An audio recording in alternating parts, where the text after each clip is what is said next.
For years, I was terrified that if I couldn't summarize my entire life into a neat little box or a single job title or have an elevator pitch that was spot on and very specific to a particular field, that I didn't deserve to succeed or that I wouldn't succeed. But I'm a multi-dimensional woman. There, I'm a researcher, I'm a clinical fellow, and a creative who worked midnight shifts in New York City subway systems. I still do. And I did this to provide for my family. And I used to think that I was scattered until I realized I don't have a single track career. I have a portfolio life. And in this video, I'm laying out the raw truth about how I stopped shrinking myself and built a life that holds all of who I am. So let's get into it. So let's talk about the myth of the single lane and my subway night shifts.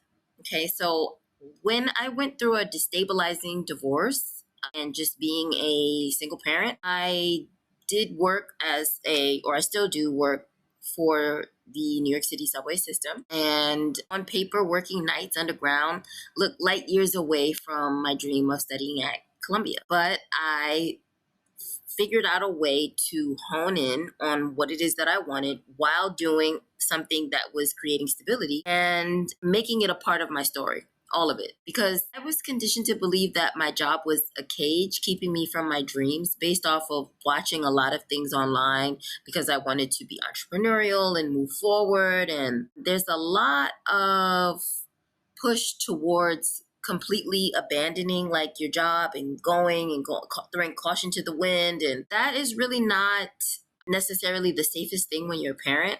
I don't knock those who do it if you have the courage, and certainly if you're a parent and you have a supportive partner. But I was managing single motherhood and I couldn't afford any mishaps in the entrepreneurial world. So I realized that I had to harness the stability while also working on my other endeavors, which also included higher education. So that was a really heavy season for me. And I realized that the job wasn't a prison, it was my basket. So, like, basket is a metaphor in this case for providing the predictable income, the health benefits, and like the financial baseline that me and my son safe, and so that my creative mind could stay safe and dream, right? So my stability didn't kill my creativity, it secured it. So that brings me to the balloon, because if you can picture this in your mind, what I'm building is I'm creating this metaphor for a hot air balloon, because the hot air balloon is my idea of like a great way to travel.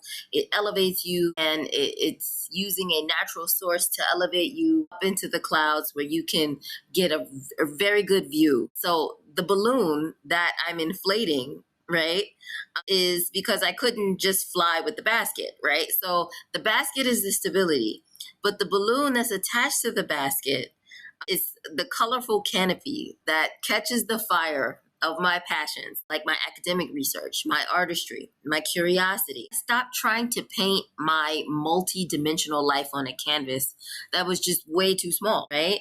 So I stopped hiding my background. And like when I applied to Columbia, I embraced the fact that I worked in public transit and that my work with the public, especially overnight, working with many people who had mental health issues, crisis escalation, would inform my studies, that I had not only a background in my undergrad and some internships, just the work that I'm doing that is considered customer service, or some people think of it as security, but it's not. But just the escalation of issues, just my people watching. And because it's New York City, it was so applicable to the work that I was doing at Columbia and studying in clinical psychology. So I owned all of it because it was part of my story. Although I've been a public service worker, and it fueled my psychological understanding being there, and it helped me in my studies. So I didn't niche down to try to fit in. I used my non-linear path as my ultimate competitive advantage. And so when you think of a hot